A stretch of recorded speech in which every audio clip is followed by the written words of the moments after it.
नमस्कार दोस्तों, आज हम बात करने वाले हैं हमारे राष्ट्रगीत वंदे मातरम की, जिसे सुनते ही हर भारतीय के दिल में देशभक्ति की लहर दौड़ जाती है।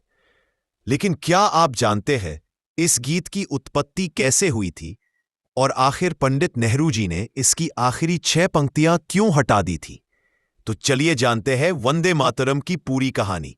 वंदे मातरम गीत की रचना 7 नवंबर 1875 को बंकिम चंद्र चट्टोपाध्याय ने शुरू की थी।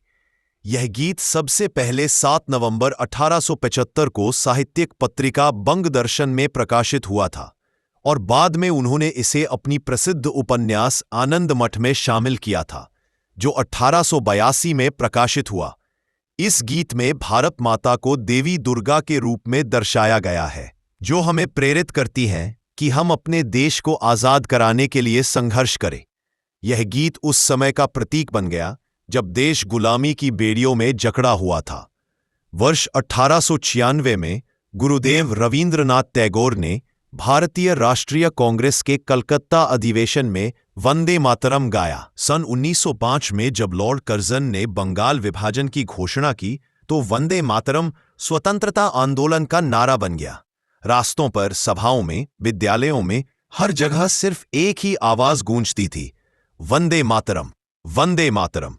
यह गीत इतना प्रसिद्ध हो गया कि इसे स्वतंत्रता संग्राम का प्रतीक कहा जाने लगा। 1905 के बाद 1937 में भारतीय राष्ट्रीय कांग्रेस ने वंदे मातरम को राष्ट्रीय गीत के रूप में मान्यता दी। लेकिन एक विवाद भी खड़ा हुआ क्योंकि इस गीत के कुछ हिस्सों में हिंदू देवी दुर्गा का वर्णन था, जिससे कुछ मुस्लिम नेताओं को आपत्ति थी। इसीलिए केवल शुरुआत के 4 पंक्तियों को अपनाया गया।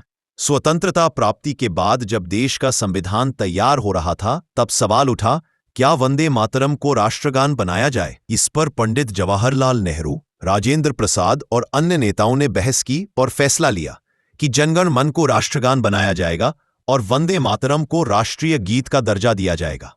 अब सवाल उठता है, नेहरू जी ने आखिरी 6 पंक्तियां क्यों हटाई? असल में वंदे मातरम के पूरे गीत में 12 पंक्तियां थीं, जिनमें आखिरी 6 पंक्तियों में देवी मां दुर्गा की पूजा और आराधना का वर्णन था, जैसे कि त्वम ही दुर्गा दशप्रहरन धारिणी, त्वम ही कमला कमलदल विहारिणी। इन पंक्तियों में धार्मिक तत्व ज्यादा था और भारत एक धर्मनिरपेक्ष राष्ट्र बनना चाहता था। इसलिए पंडित नेहरू और अन्य नेताओं ने निर्णय लिया कि केवल शुरुआती 4 पंक्तियां जो मातृभूमि की स्तुति करती हैं, उन्हें ही राष्ट्रगीत में शामिल किया जाए। वंदे मातरम सुजलाम सुफलाम मलयाज शीतलाम शस्य श्यामलाम मातरम।